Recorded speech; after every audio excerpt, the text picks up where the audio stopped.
Thank you all again for joining us for our second installment of SCF's webinar series of 2021. My name is Joel Binstock, and I'm the Manager of Origination and Partnerships here at SCF. And I'm joined by my co-host, Mark Desmond from New Jersey, who represents our origination efforts over on the East Coast. We're really excited to have you again, and today's topic is going to be how we could introduce energy storage to our traditional solar power purchase agreements, as well as we'll discuss some of the challenges facing third-party financing of solar plus storage to date, and how we can address those with creative and iterative solutions. So with that, why don't we kick it off, Mark? Go ahead. Thank you, Joel. So again, my name is Mark Desmond. I'm a project origination and acquisition analyst here at SCF. I'm based in Hoboken, New Jersey, just outside New York City, and I work with developer and EPC accounts across the country, although most of my time is spent focusing on our East Coast markets. So let's take a look at some of the topics we'll be diving into over the course of this webinar. We'll kick off by discussing the benefits that a commercial energy storage system can provide to your customers and how you can optimize that solution as a developer or EPC. We'll run through some market-specific updates and discuss some of the potential incentives available in those markets through various state programs. We'll also discuss some of the challenges that typically arise in the sales cycle and development cycle of a commercial energy storage project. I'll pass it back to Joel, who'll discuss how a solar plus storage power purchase agreement can potentially address some of those challenges, and he'll demonstrate what an SCF solar plus storage solution looks like when ran through the SCF suite. And finally, we'll conclude by providing a registration link to sign up for the SCF suite if you don't already have an account with us. We'll also wrap up by conducting a brief question and answer period. So let's kick off by discussing some of the commercial applications for energy storage systems. There's multiple use cases for commercial battery storage, and most of them involve using the battery as a tool to create additional savings for customers on top of what they'd already be saving by installing a solar system. Like solar, energy storage systems are referred to by their potential electrical output that's either in kilowatts or megawatts. For example, when people talk about a 1 megawatt battery, they're speaking to a battery that would have a maximum electrical output of 1 megawatt in the storage system. Battery systems are also measured by how much electricity they can store or how much capacity they have, which is referred to in megawatt hours or kilowatt hours. When combining the maximum electrical output along with the potential energy capacity that a system can store, you get what's commonly known as battery hours. This is what people are referring to when they speak of a 2-hour battery or a 3-hour battery. If a storage system has a max output of 1 megawatt and can store up to 2 megawatt hours of energy, this would be referred to as a 2-hour battery. And likewise, if a system has a max output of 250 kW and can store up to 750 kilowatt hours of energy, it'd be referred to as a 3-hour battery. This also lets you know how long a battery can run without being charged. If the same 250 kilowatt hour battery that I mentioned ran at its maximum output, it could run for 3 hours before being totally discharged and needing to be recharged, which usually happens from solar. The battery configuration that you choose is going to depend on how you plan to actually use the battery.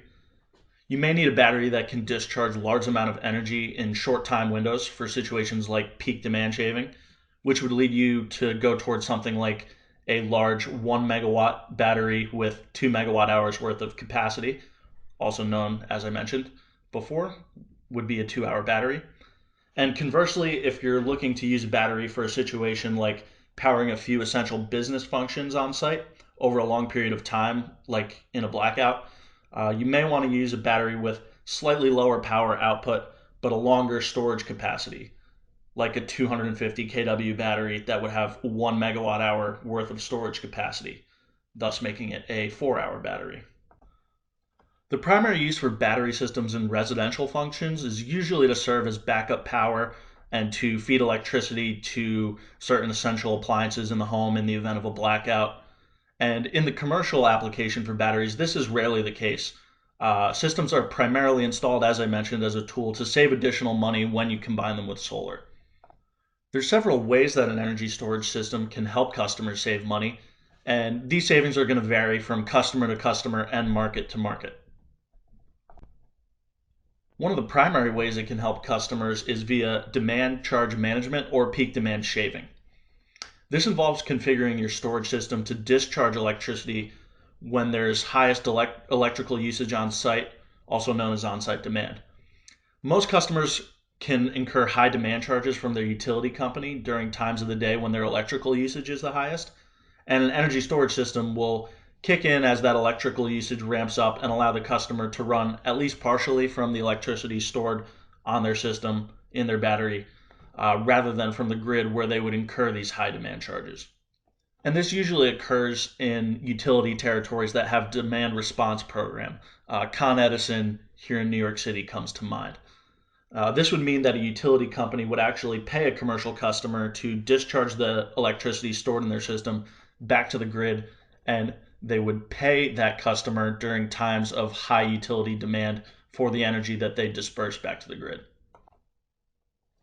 Another important cost-saving function that a energy storage system has is the ability to discharge electricity during times when grid prices for electricity are particularly high. This specifically is known as what's called time of use pricing, or the storage system performing what's called energy arbitrage. Your storage system can be programmed to reflect the utility's time of use pricing and to charge itself during times of day when PV production is high and grid prices are generally low, and then discharge during periods of the day when energy is more expensive. This usually occurs in the 4 to 6 o'clock windows, usually late afternoon. Some secondary functions that customers might be using commercial battery systems for would be commercial rate switching or emergency backup power. A lot of people view energy storage systems as an emergency backup power source, but this is rarely a practical application for them. It's often not cost effective just due to the large amount of battery capacity that you need to power an entire commercial site for an extended period of time. And generally, grid failure events are relatively rare. They don't happen frequently enough for it to really make it worth it to run your business entirely on energy storage systems for long periods of time. There's also several software tools available that you can use to model energy savings for your customer and also model how your energy system is going to perform over the course of the day and over the course of the year. You can see some of these options listed below in that final bullet point. So here you can see a couple use cases and sample load profiles for how an energy storage system would perform over the course of the day in two different applications. One performing energy arbitrage and the other one performing peak demand shaving. So for the energy arbitrage graph, you'll see that blue line reflecting time of use pricing over the course of a day. This is the kilowatt hour rate of electricity going up and down over the course of the day. And this usually occurs in California markets. That would be the primary suspect as far as utility zones that would have time of use pricing.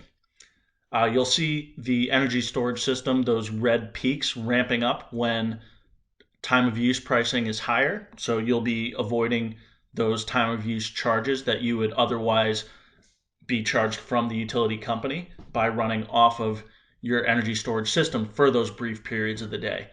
You'll also see a dip around noon when time of use pricing is the lowest, and that's usually when solar production is going to be the highest. So this is when your system's going to be charging itself, that mid-afternoon period when your energy production is at the highest. And then in that 4 to 6 o'clock time window where time of use pricing kicks in, you'll see the energy storage system kicking in as well to help you avoid some of those charges.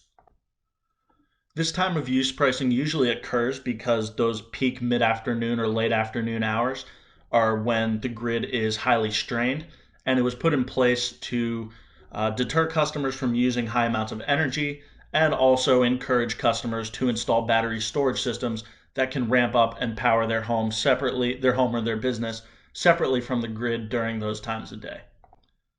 Next, you can see a battery system in the graph on the right over the course of 24 hours being used for demand charge management. This is the most practical use for commercial battery systems in markets like New York, Con Edison, where customers incur high demand charges. You'll see certain times of the day where there's actually negative demand, and this is reflecting when the energy storage system is kicking in and you're at least partially running your commercial property off electricity from that storage system. You'll also see the energy storage system, that yellow part of the graph dipping down below. That is when you're actually charging the system from the solar PV production. You'll see in the light blue portion of the graph, this is the demand before solar and energy storage were added on site.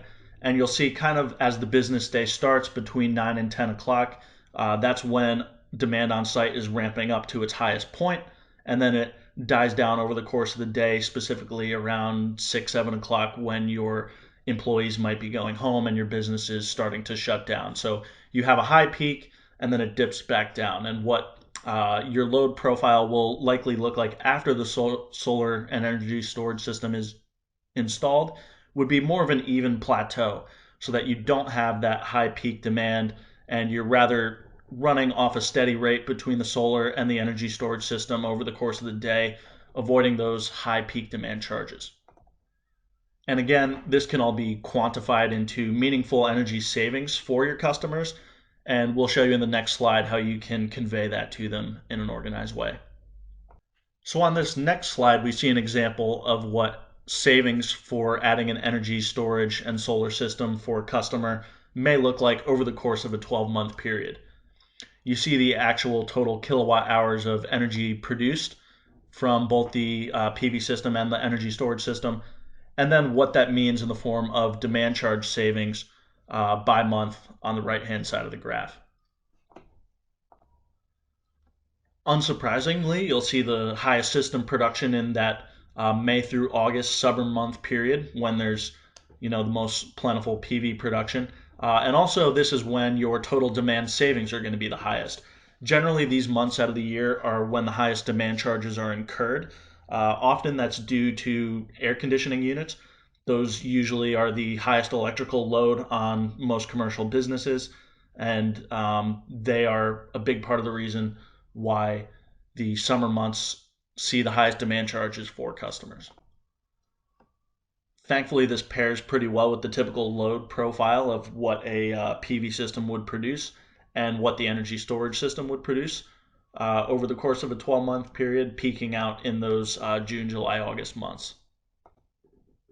So your PV production tends to mirror the times of year that your demand charges also would be the highest.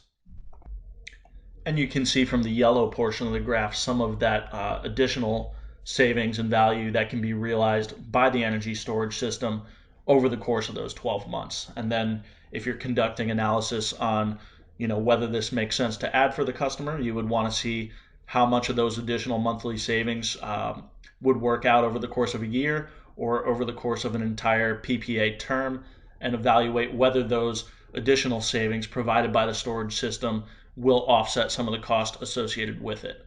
And then rolling some of those costs into a PPA financing solution can also help that become a little more palatable to your customers.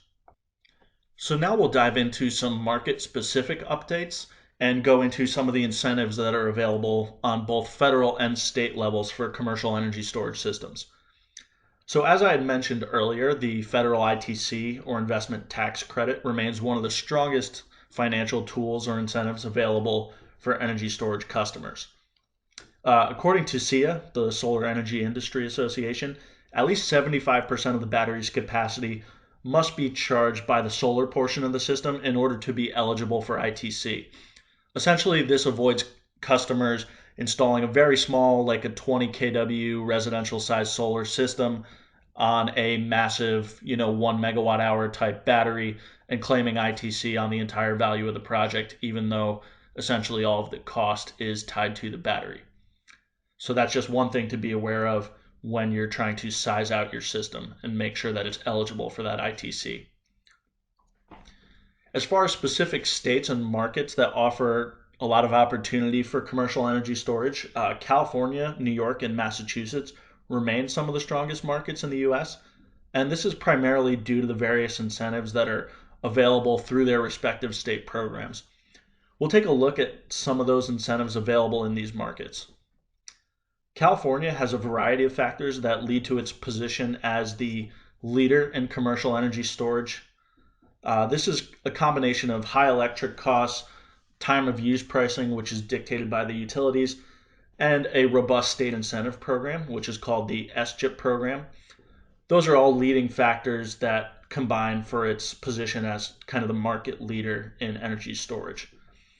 California has been on the forefront of implementing commercial energy storage options, and this SCHIP program really is meant to help customers bear the high costs of adding energy storage onto their sites. And to date, the program has deployed over $25 million in funding for energy storage projects. Currently, the SCHIP program pays an incentive to the storage system owner based on the total watt hours of installed capacity on site. And the value that they pay depends on what stage, or what's known as an active step, is open in that utility territory. Right now, most of the utility markets or territories in California are in step 3, and that is a 25-cent per watt hour incentive for commercial projects, except for PG&E territory, which actually just of this Monday, March 29th, moved into step 4 and is currently offering a 22-cent per watt hour incentive, but still obviously a very strong incentive there.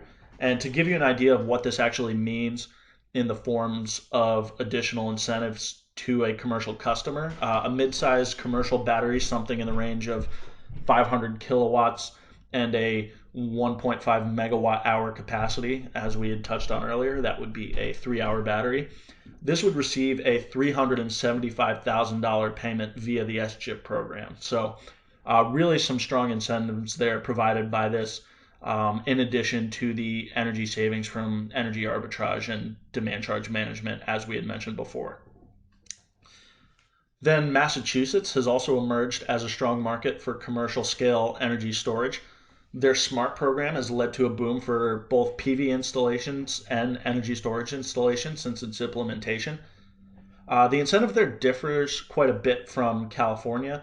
Whereas California is an upfront payment towards the cost of the storage system, Massachusetts incentivizes commercial scale storage with a front of the meter payment tied to the system's PV production.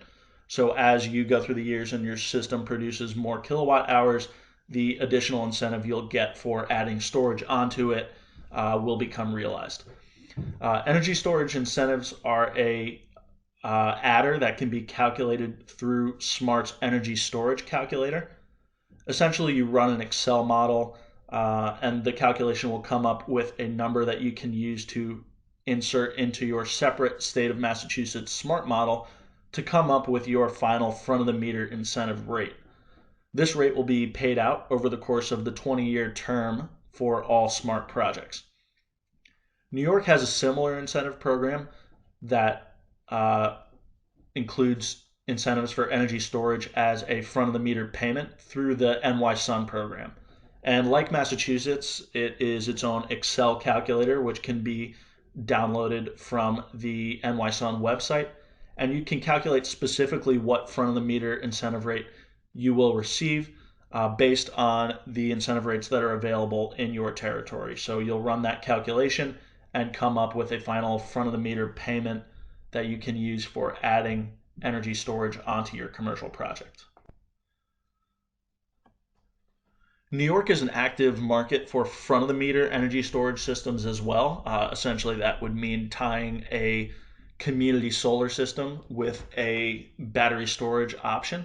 And this is a great option in certain New York markets, particularly in Con Edison, where they have those demand response programs, which I had mentioned earlier in this discussion. Some additional things to keep an eye out for on the horizon.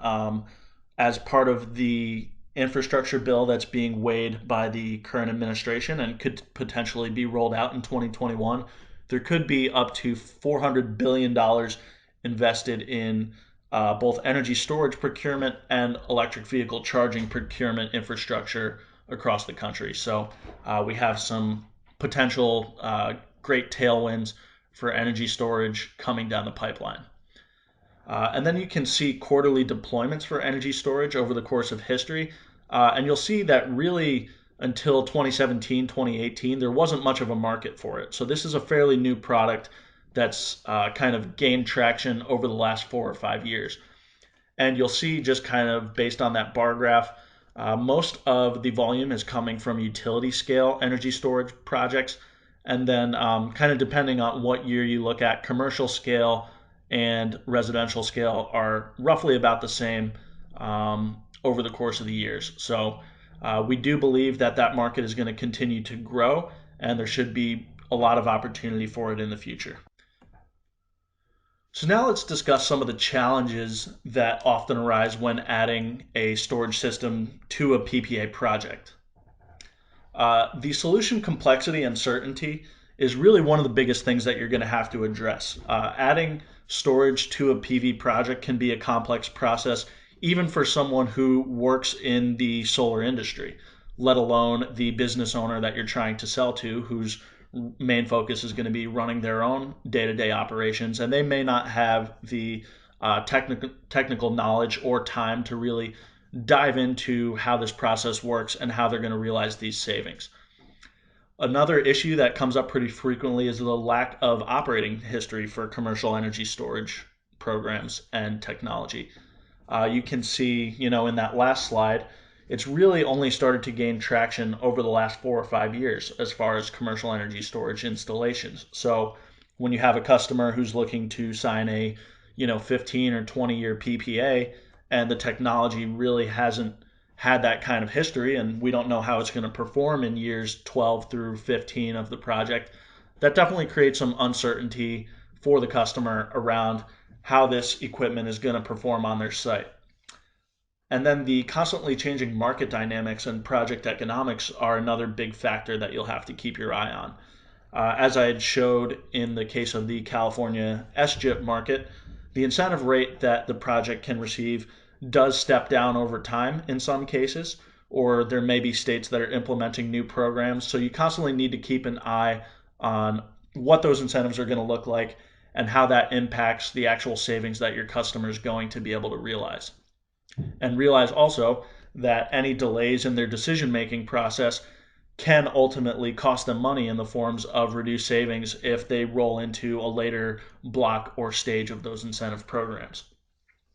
Contract complexity is another big issue that comes up. The customers want to have certainty around the savings that they're going to get and know that the savings you showed in your initial proposal to them will ultimately result in actual meaningful bottom line savings to them on their monthly energy bills. And they want to know what kind of recourse they'll have if that technology doesn't perform up to the standards that you may have said in your initial pitch with them. And then finally, just an understanding of how they realize those savings, whether it be through peak demand shaving, time of use pricing, or state incentive programs. All that goes into ultimately what's going to make sense for pairing this storage system with their PV project that they're considering, and why it would be good to do both for them. So those are kind of some of the typical challenges that arise in the PPA energy storage process. And I'll pass it now back to Joel, who's going to talk about how SCF solutions can best help you manage some of those challenges and overcome them to help you sell storage projects to your commercial customers. Take it away, Joel. Yeah, so some of the solutions that we have proposed really come down to utilizing the SCF suite and the information available to you to make smart decisions when it comes to modeling and providing solar plus storage PPA solutions to your customers. So these are some of the solutions. Number one being simplified modeling, and we'll go into quick quote our PPA calculator and how we can easily add storage to our traditional solar PPAs. We'll go into a little bit about why we require tier one vendors for equipment, really to provide long-term warranties and sustainable, high-quality assets for our customers to generate consistent savings. Three, we have a simplified all-encompassing PPA agreement with energy storage integrated directly in.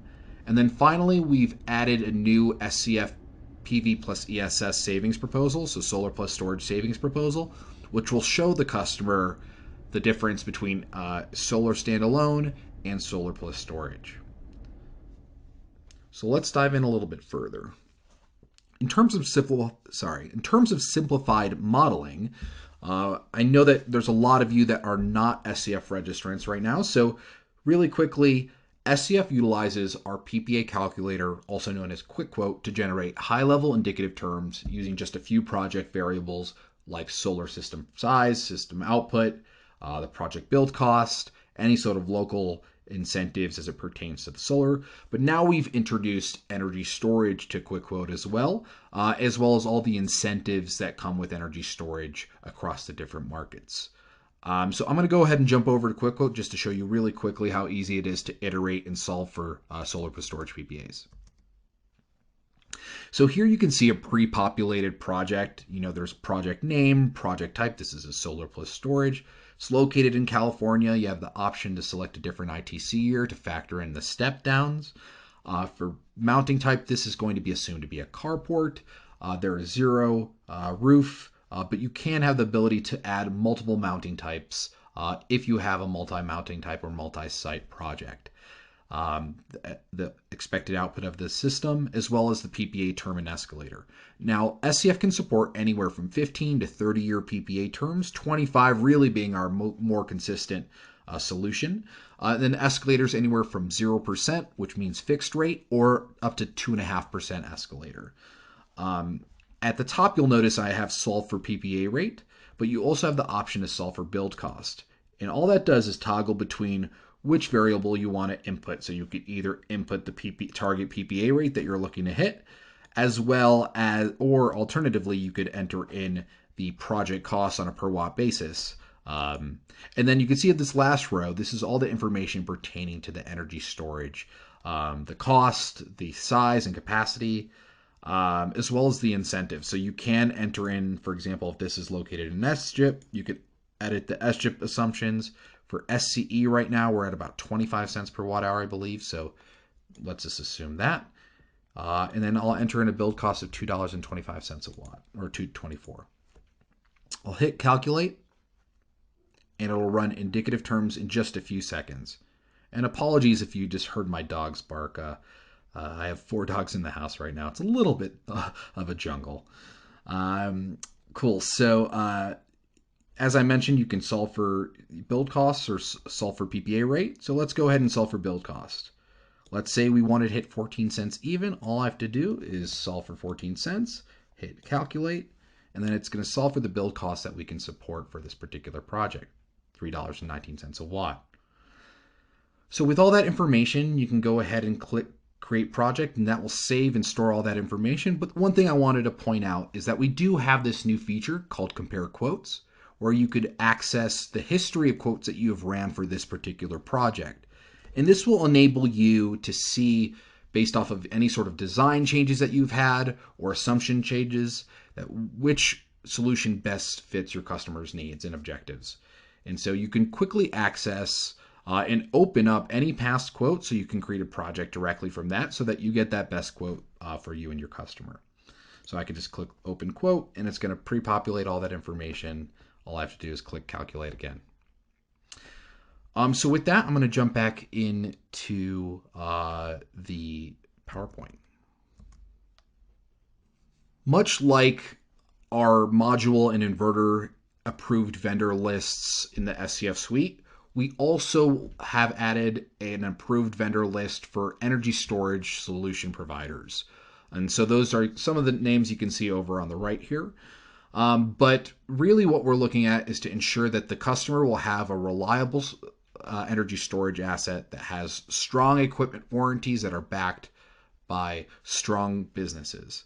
And so with that information, we can guarantee and we can provide confidence with the customer in terms of expected savings. And one thing to note is that our operating assumptions in our quick quote calculator already factor in inverter and cell replacement at the end of useful life.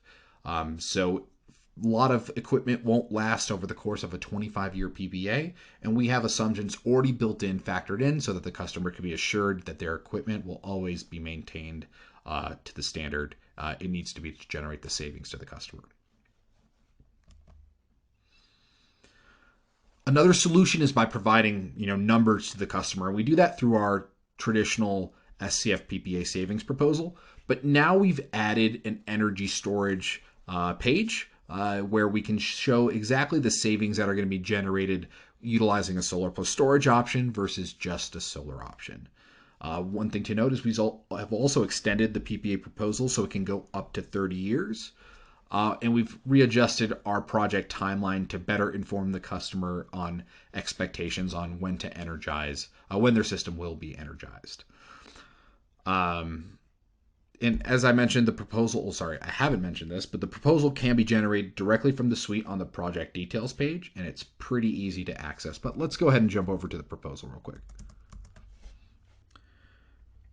So if you haven't seen our PPA proposal before, we provide a statement of qualification about sustainable capital finance, the high-level project terms, and then we provide a savings cash flow where we show them how much anticipated savings they're going to have over the life of the PPA.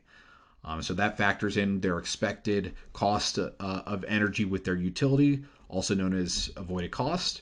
And so what we can do is show the avoided costs with solar or with solar plus storage. And so here you can easily see that the proposed PPA rate on this solar only cash flow is 11.85 cents. The avoided cost, because solar is only able to capture so much, is at 15.5 cents. But when you add storage this in the same project, the avoided cost goes up to 18.5 cents. So even though the project costs more money because you're adding an energy storage solution, and so you're going to have a higher PPA rate, you're still going to generate more savings for the customer over the length of the PPA. In this case, about $1.5 million, which is really substantial for a customer that is paying no capital outlay to get both a solar and a solar plus storage kind of project put together for them. And then lastly, we have, as I mentioned, a project timeline that we've calibrated to provide customer confidence in the ability for, when they're going to see their first PPA invoice and really get that system up and running and generating savings for them. One thing to also note is our project analyst team is well versed in our PPA proposal and are happy to join you with an introductory call with the customer to review that proposal, answer any questions that they have about sustainable capital finance, the PPA, the storage benefits, and therefore we could develop a rapport with the customer to get this project eventually closed. And speaking of closing, we need contracts. And one of the benefits of utilizing the SCF Solar Plus Storage PPA is that it's a nestled PPA with storage directly integrated into our short form solar PPA. And so it's really short, it's about 20 pages. And once the project is completed for review on the SCF suite, you could download it straight from the data room, and it'll be pre-populated with all your project terms that you can present to the customer. And similarly with our PPA proposal, you're going to be able to ask your SCF project analyst to review the PPA terms and the PPA agreement with the customer. So we're really excited to have such a simplified document. I've known in the past storage has usually had to been added as a lease adder, and then you're dealing with multiple contracts, extending legal review. And so by really just simplifying this and putting it under our traditional solar PPA, we're able to reduce the legal review period for the customer. So that's a good thing. And as mentioned, there's quite a few of you that aren't yet SCF Suite registrants. One thing you know, it is free. And you can have as many users as you'd like. And you could also schedule a demo directly from the support center at any time once you log in for the first time and get activated. So here's the suite registration link. Feel free to register. We'll activate your account. If you register today, we can activate it today. And if you want to have a personalized demo with one of our project analysts, we'll just set that up. So with that, I think we're going to jump into Q&A.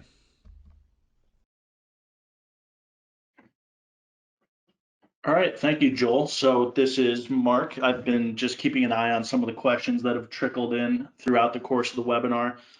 There's been a few good ones. I've got two that I'm going to start with addressing off the bat. The first question was about how the energy storage system can create demand charge savings beyond what's already coming from the demand charge savings from solar. Because obviously, when you install a solar system, it does reduce some of those demand charges. And really the big difference is essentially you can choose when your energy storage system is running, which you can't do with solar. With a solar system, your production is going to peak at noon, and therefore it's going to reduce those demand charges specifically at noon. And then as the sun starts to set, there's really not much you can do in the form of demand charge savings.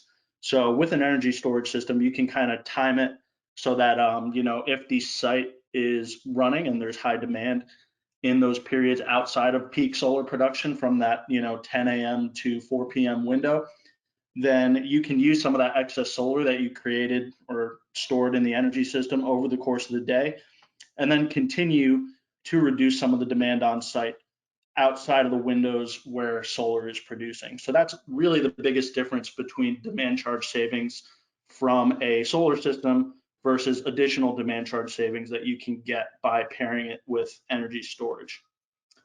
Another good question we had was specific to the Texas market. I know there's kind of been a lot of activity and a lot of interest in that market, specifically because of some of the blackouts that happened. I believe it was about a month ago, and obviously kind of shocked the state. So, for the purposes of this webinar, we really focused on commercial scale energy storage for businesses and not-for-profits. And in Texas, the energy storage market is really focused on larger utility scale rather than behind the meter commercial type customers. So from what I know about the market, there is a grant available through what's called a TERP, Texas Energy Reduction Plan, or Texas Emission Reduction Plan rather. And that is really for peak demand response. So batteries that can be charged by solar and then dispersed directly back to the grid whenever grid controllers realize that they need extra energy or electricity to be pushed onto the grid. So Texas, although we do think it's a really bright market for solar and for energy storage, the incentives that are specifically available there tend to be more geared towards the utility scale market for storage rather than behind the meter commercial type customers. But good question. And obviously, we're optimistic that we may see some more positive legislation passed for behind the meter energy storage in Texas, just given some of the issues we've seen arise there recently. Okay, Joel, do you have any specific questions that you noticed that you want to address?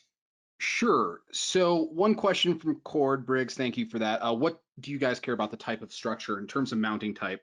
That's just based off of our diligence assumptions. So whether or not we're going to need to get an ALTA survey or a geotech completed. So essentially, if there's ground penetration, so rooftop, typically in most circumstances, you're going to avoid those.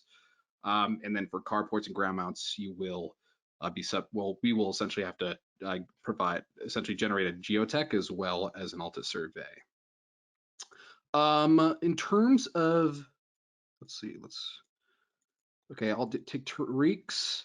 If a battery storage vendor, i.e. Toshiba, for instance, is not a current approved SCF vendor, is there a vendor approval process? There is, it's not necessarily official, but typically we require the spec sheets as well as the letter of warranties from the vendors, and we can essentially validate and confirm that they are going to be tier 1. And really, we're just ensuring that they have essentially operating history, extended warranties, and specifically operating history in the United States. That's something to call out there. I'll take another one.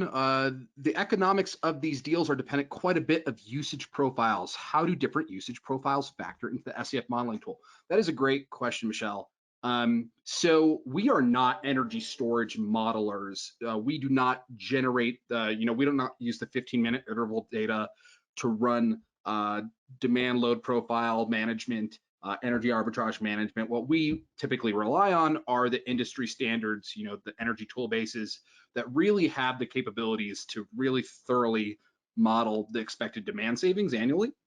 And really what you get down to is what I mentioned over in our proposal is the avoided cost, is what portion of our energy solution, solar or solar plus storage, how much of their energy spend can we address and can we generate savings on? So by adding energy storage, you are increasing your flexibility to tap into demand savings, energy arbitrage, we're also able to benefit from the incentive side using the ITC as well as SGIP if you're in California, or the other incentives that Mark spoke of. So really, when it comes down to energy storage, we know that we are not modeling experts as it pertains to storage, but from a financial modeling perspective, what we're really looking and focusing on is savings. So that's my answer there. Who is the ultimate funder owner of these projects? Does SCF partner with IPPs? That's a great question. So if you look on our website, you'll see that we announced a joint development agreement with NextEra Distributed Generation for about $200 million of commercial C&I or for-profit and nonprofit financing. And so traditionally, NextEra is going to be the long-term equity owner of most of our projects. Mark, why don't you take the next one? Yeah, sure. So I saw a couple of questions about kind of off-grid and battery backup power for commercial entities. I know I touched on it a little bit over the course of the meeting, but I definitely think it bears a little further explanation. So when you say off-grid, that really means running your entire business or nonprofit organization, essentially running the site entirely from solar and energy storage, not having any electricity coming from the grid. In almost all commercial cases, it's going to be a grid tied system for both the PV and the battery storage system. And, to run an entire property, a commercial sized property off of battery storage for extended periods of time, multiple days at a time, you would need a prohibitively large system in order to be able to achieve that. This is going to be a system that would likely cost multi-million dollars worth of your capital investment, and then you'd be rarely using that energy. So what kind of the primary use case for commercial energy storage is to have those savings on demand charges or on time of use pricing, which would mean you're using the battery for short spurts every single day in those peak demand times. So it's running for like an hour a day in those high use times. To have that much energy consistently stored so that you can run your business for multiple days off of stored energy, and then only have that happen once or twice a year in the event of a blackout, you're essentially spending multi-million dollars worth of capital on a function that you're going to use maybe once or twice a year. Now, what people can do is use energy storage to power specific business functions or specific appliances on their property that they think are going to be essential in the event of a blackout. So, for example, if you're a restaurant or a food production facility and you have one essential appliance like a large commercial freezer that you want to be powered by energy storage, you can program the storage system so that in the event of a blackout or a grid failure, the freezer specifically can be powered by the energy that's stored. And then you'll be recharging with solar over the course of every day. So ideally, that's going to leave enough capacity in the battery so that you can consistently power those one or two essential appliances over the course of the day. But as far as being off grid for multiple days or even half a day at a time, it becomes quite tough and quite expensive to do. So hope that addresses that question.